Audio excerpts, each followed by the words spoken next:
Bismillahirrahmanirrahim. Assalamualaikum warahmatullahi wabarakatuh. Selamat pagi dan salam sejahtera bagi kita semua. Pertama-tama mari kita mengucapkan terima kasih kepada Allah Subhanahu wa taala yang di mana pada pagi hari ini kita dapat melaksanakan kegiatan kita dan tidak lupa kita mengucapkan terima kasih karena kita diberi nikmat kesehatan pada sampai saat ini. Nah, eee, yang pada kegiatan kali ini yang akan saya sampaikan yaitu tentang, materi modul fisika yang, dengan judulnya itu Hukum Archimedes. Nah, sebelum kita mulai izinkan saya memperkenalkan diri, perkenalkan kami dari kelompok KKN 84 Institut Teknologi Sumatera, di mana kami diamanatkan untuk melakukan kegiatan KKN secara daring atau secara online di SMA Negeri 1 Sukoharjo. Nah, dengan nama saya sendiri yaitu Ahmad Darmawan. Nah, sebelum kita memulai kegiatan pada hari ini, alangkah baiknya kita membaca doa terlebih dahulu. Semoga apa yang kita lakukan menjadi amal ibadah kita. Amin. Baca doa dimulai.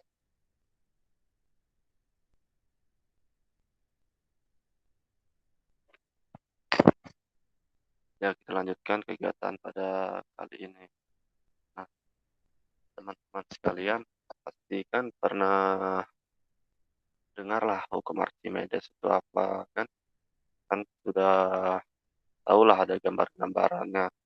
Nah, awali dengan pengertiannya terlebih dahulu. Nah, fluida itu apa sih? Fluida itu adalah zat yang dapat mengalir dan dapat memberikan sedikit hambatan terhadap perubahan bentuk ketika ditekan. Nah, Archimedes ini sendiri merupakan salah satu yang ada pada fluida statis. Hukum Archimedes menyatakan bahwa sebuah benda yang tercelup sebagian atau seluruhnya ke dalam zat cair akan mengalami gaya angkat ke atas yang besarnya sama dengan berat zat cair yang dipindahkan. Nah, untuk lebih memahami, mungkin kita dapat lihat di slide selanjutnya. Nah, slide selanjutnya ini kan ada gambar tuh di bagian sebelah kiri itu ada 3 gambar, yang di mana 3 gambar ini menunjukkan kalau ada 3 macam, gaya angkat ke atas. Misalnya pada gambar bagian paling kiri yang, terapung. Nah, di situ menyatakan kalau F apung dan ada gaya W atau gaya berat atau massa dikali gravitasi.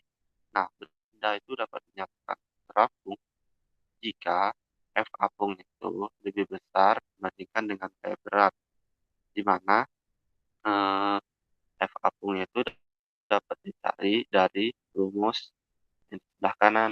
Nah, yang di sebelah kanan itu FA itu sama dengan MF, massa fluida yang dipindahkan oleh benda, dikali percepatan gravitasi. Massa fluida itu dapat kita cari dengan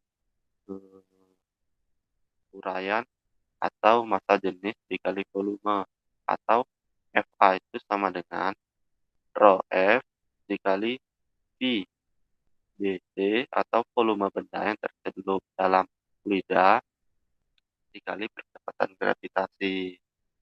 Nah, kita lihat lagi bagian tengah, kan ada tuh gambar bagian tengah itu kalau benda itu dinyatakan tenggelam dikarenakan gaya berat yang diterima atau yang dimiliki oleh benda tersebut lebih besar dibandingkan dengan gaya angkat ke atasnya atau FA atau F apungnya. Nah, kalau F apungnya lebih kecil dibandingkan berat bendanya itu, maka benda itu dapat tenggelam. Seperti contohnya batu gitu. Kalau batu itu kan karena dia benda kecil, dia tidak berongga karena dia memiliki massa yang lebih berat dan tidak memiliki apa, bukan tidak memiliki tapi gaya apungnya itu lebih kecil dibandingkan gaya beratnya, maka batu yang kecil dapat tenggelam, gitu. Nah, kalau kita lihat lagi gambar yang ketiga itu, gambar yang paling sebelah kanan itu menyatakan kalau benda itu melayang dengan asumsi F apungnya itu sama dengan W, atau F apung itu sama dengan massa dikali beratnya. F apung itu sama dengan gaya W-nya. Nah, karena dia atau mendekatilah F apungnya itu mendekati gaya beratnya, maka benda tersebut akan dinyatakan terapung.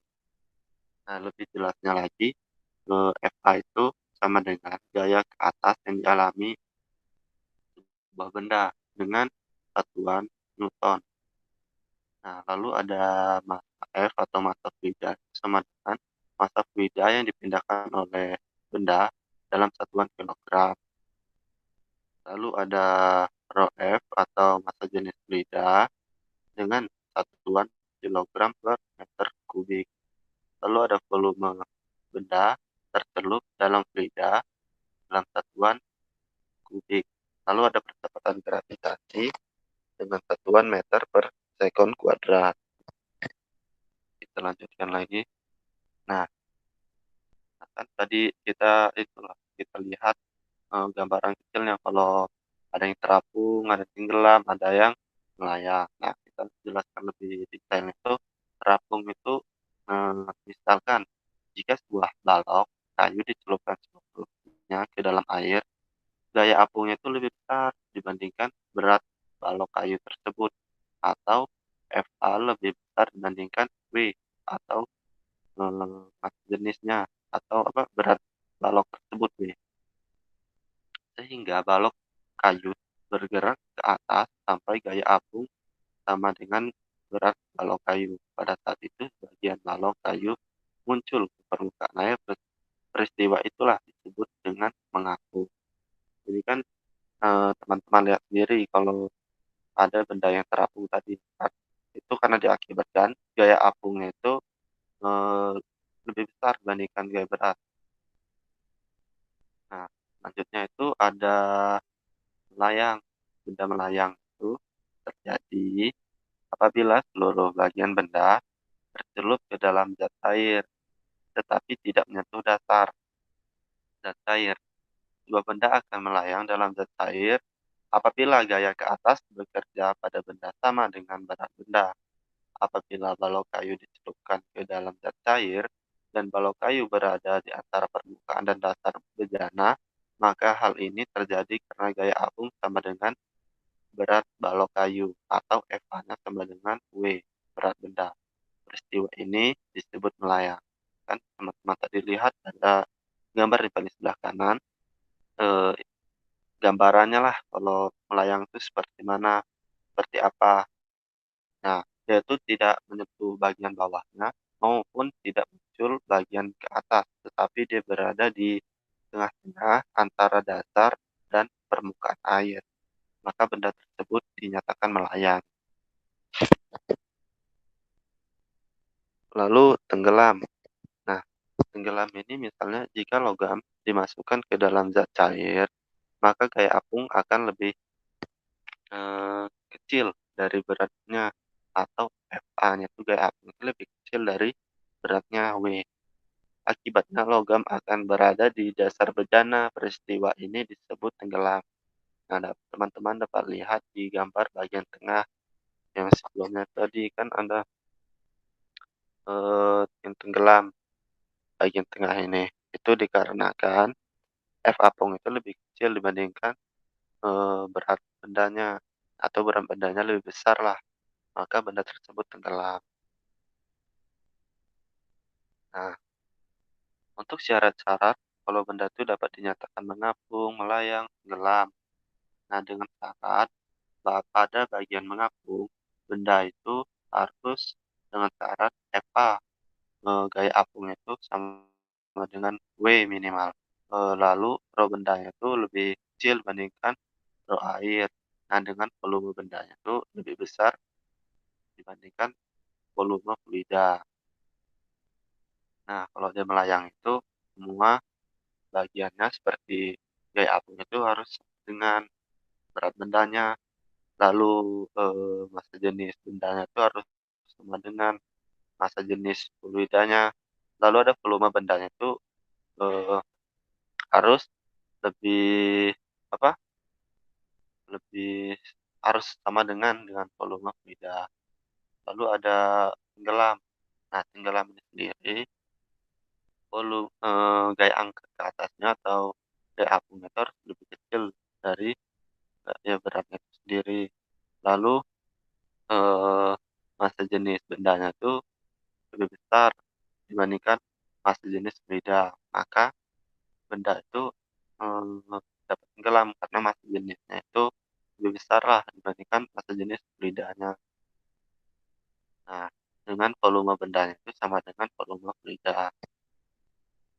Nah, kalau teman-teman masih bingung dengan apa, simbol-simbol Fa, W, atau Rho, atau Pi, volume itu dapat teman-teman lihat bagian sebelah kanan ini, pengertiannya di mana Fa itu sama dengan gaya apung, satuannya Newton, lalu apa, massa jenis F atau Rho, dibaca Rho, atau massa jenis fluida dalam satuan kilogram per meter kubik. Lalu ada volume F atau volume fluida yang dipindahkan dalam satuan meter pangkat 3 atau dibaca kubik. Lalu ada G, percepatan gravitasi dengan satuan meter per second kuadrat. Lalu ada VB atau volume benda dalam satuan kubik. Lalu ada misalnya benda itu memiliki tinggi atau tinggi fluida. Nanti ada simbol yang dinyatakan HF atau tinggi benda yang tercelup dalam fluida. Lalu ada HB, tinggi benda dalam satuan meter. Lalu ada ρB atau massa jenis benda dalam satuan kilogram per kubik. Nah, ini rumus yang di atas tadi itu kalau Fa itu sama dengan Rho dikali G dikali V, atau gaya apung ke atas itu sama dengan gaya volume benda tercelup dikali massa jenis zat cair dikali percepatan gravitasi. Di mana Fa itu nanti hasil akhirnya itu dalam satuan Newton.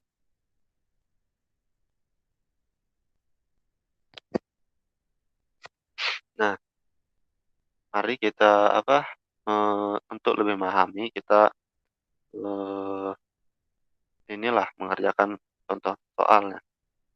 Nah, misalnya kita memiliki sebuah balok yang berukuran 10 senti dikali 20 senti dikali 30 senti. Nah, maksudnya ini balok ini memiliki panjang itu 10 senti, lebarnya 20 senti, dan tingginya 30 sentimeter. Nah, balok ini digantungkan vertikal pada sutas tali. Nah, tentukan gaya apung pada balok ketika balok itu. Nah, misalnya balok itu dicelupkan di seluruh baloknya itu dalam minyak dengan massa jenis atau Rho-nya itu sama dengan 800 kilogram per kubik.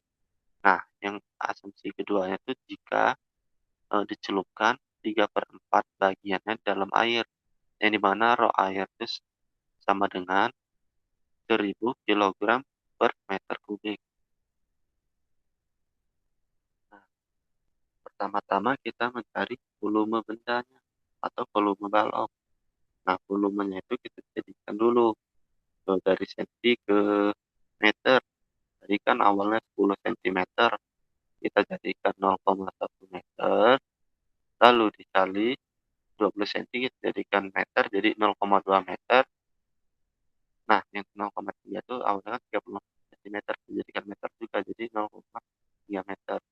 Nah, setelah kita jumlahkan, didapatkanlah volumenya itu panjang kali lebar kali tinggi, didapatkan hasilnya 0,006 meter kubik. Nah, baru kita dapat mencari, gaya angkat ke atasnya. Misal yang pada bagian A itu kan ditanya, jika balok tercelup seluruhnya dalam minyak, berarti volume tercelupnya sama dengan volume baloknya atau sama dengan 0,006 meter kubik. Nah, dapat kita cari dengan rumus gaya apung tadi. FA itu sama dengan rho F dikali VF dikali percepatan gravitasi, atau sama dengan FA 800 kg per kubik dikali 0,006 meter kubik dikali percepatan gravitasi, dengan ketetapan percepatan gravitasinya itu 10 meter per sekon kuadrat.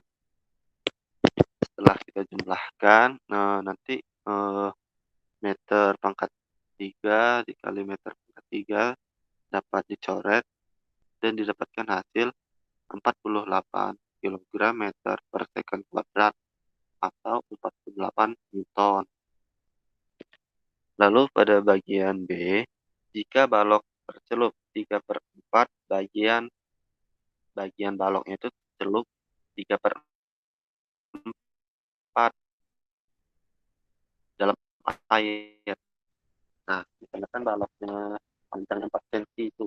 Nah, sedangkan dia tenggelam itu 3 cm bagian akhir, 1 cm-nya di atas permukaan.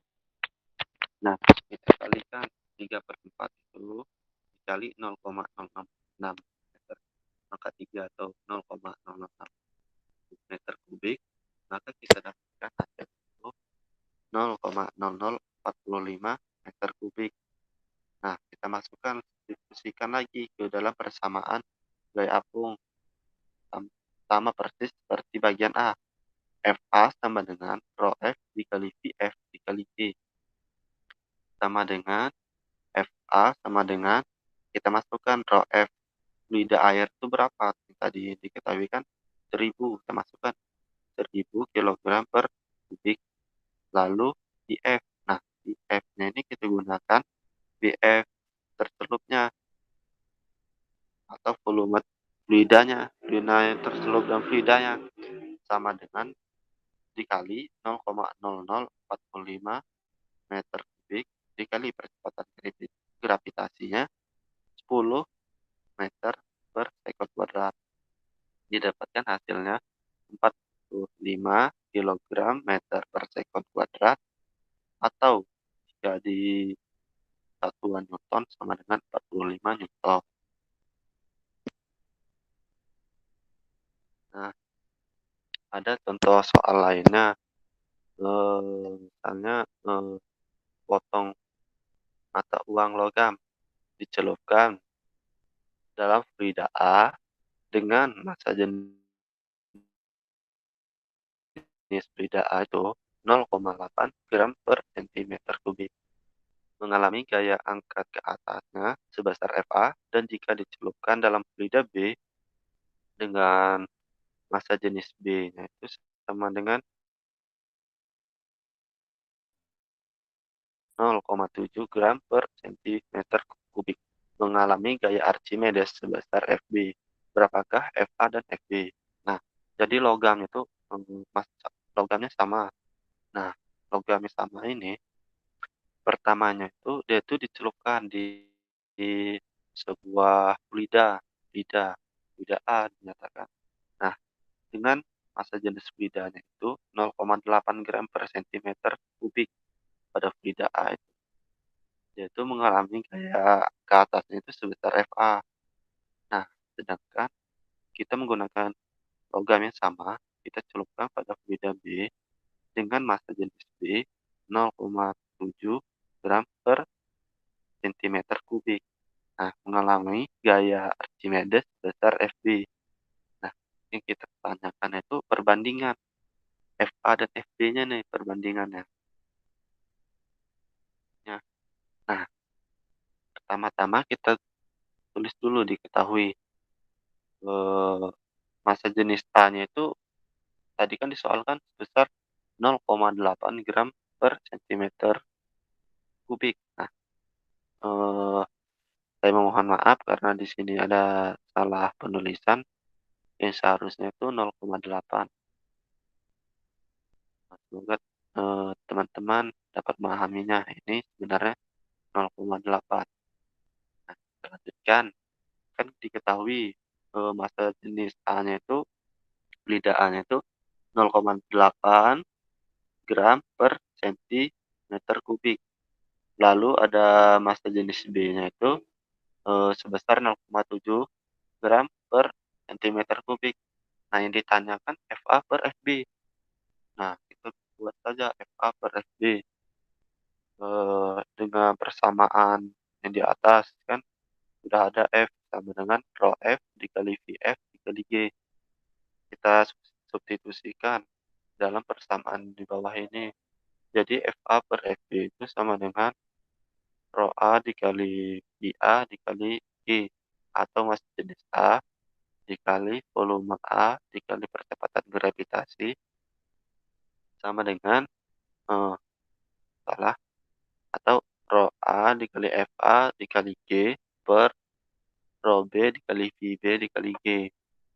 Nah, karena dia masih koinnya sama dan percepatan gravitasinya sama, maka FA dikali G dapat dicoret dengan FB dikali G. Kenapa?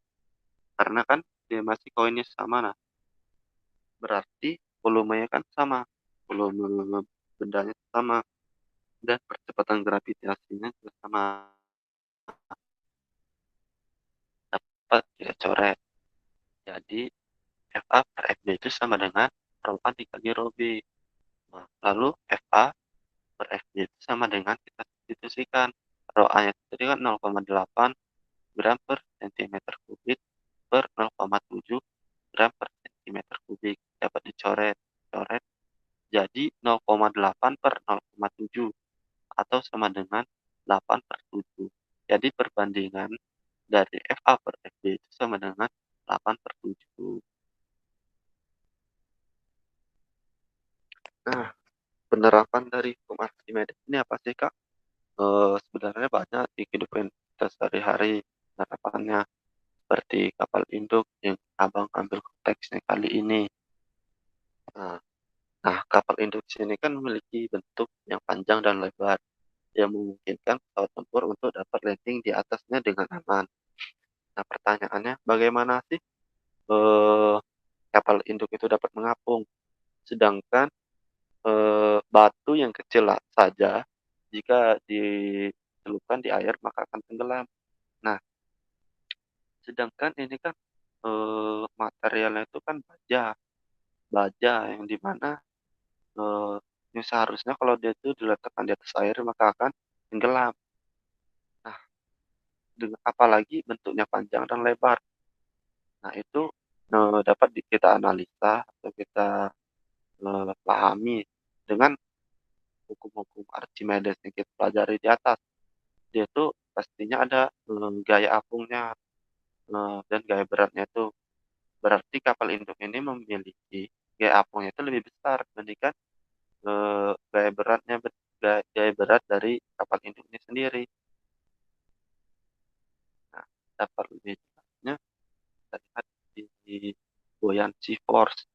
Nah, dapat kita lihat bahwa gaya gravitasi di gambar itu kan mendorong kapal ke bawah air dan gaya buoyancy itu mendorong kapal melawan arah gravitasi.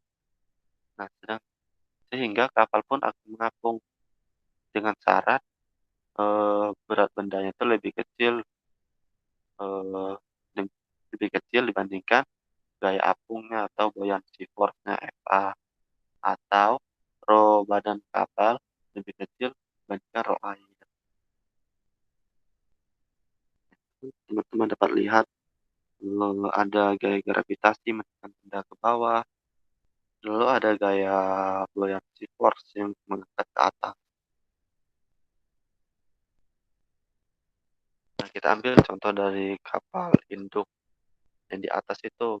Nah, misalnya kita ketahui massa kapalnya itu 100.000 ton, dengan massa jenisnya itu 1,03 kali 10 pangkat 3 kilogram per meter kubik. Dengan lebar kapalnya itu 77,76 meter. Dengan panjang kapalnya 333 meter. Nah, setelah kita hitung dengan mencari volume kapalnya itu kita dapatkan dengan sebesar 791.027,15 meter kubik. Nah, kita mencarilah gaya apungnya dengan rumus seperti di atas. Rho dikali G dikali FA atau 1,03 kali 10 pangkat 3 kilogram per meter kubik dikali percepatan gravitasi 9,81 meter per sekund kuadrat dikali panjang dikali volumenya 791.027,15 meter kubik. Nah, kita dapatkan gaya apungnya itu sebesar 7.992.775,632 kilonewton. Nah, kita mencari berat bendanya WB. WB-nya itu atau sama dengan meter massa dikali percepatan gravitasi. Nah, massanya kan kita ketahui 100.000 ton. Kita jadikan kilogram, didapatkan hasilnya 100.000 kilogram dikali 9,81 meter per sekund kuadrat. Didapatkan WB-nya itu berat bendanya itu sebesar 981.000 kilonewton. Jadi 981.000 kilonewton lebih kecil dari 7.775,631 kilonewton atau WB-nya itu lebih kecil dari gaya apungnya. Nah, karena WB itu kan hanya sebesar 981.000, sedangkan gaya apung itu 7.992.775.631 kilonewton. Maka benda itu atau kapal induk itu dapat mengapung di atas lautan. Jadi dia memiliki berat yang sangat berat atau panjang, lebarnya sangat panjang, tapi tidak dapat mengapung di lautan itu dikarenakan itu gaya apung itu lebih besar dibandingkan berat benda tersebut. Nah, kesimpulannya kapal induk yang memiliki massa besar 100 ton dengan panjang 333 meter ini setelah dianalisa dengan prinsip Archimedes mendapatkan kesimpulan kalau massa jenisnya itu atau berat bendanya itu lebih kecil dibandingkan gaya apungnya atau dinyatakan terapung. Bahkan perbandingannya cukup jauh. Wajar saja kapal induk seperti USS Nimitz dipergunakan untuk landasan pacu, tempur, helikopter, dan persenjataan lainnya. Ini mungkin sebuah poster lah, poster dari USS Nimitz. Kalau teman-teman lihat materi di sini sebenarnya sama aja dengan materi yang sudah saya ajarkan di atas. Nah, mungkin itu saja yang dapat saya sampaikan. Lebih kurangnya mohon maaf, mungkin masih banyak kekurangan. Dan kepada Allah Subhanahu wa pun, semoga apa yang saya dapat sampaikan dapat bermanfaat. Saya akhiri wabillahi taufiq wal hidayah. Wassalamualaikum warahmatullahi wabarakatuh.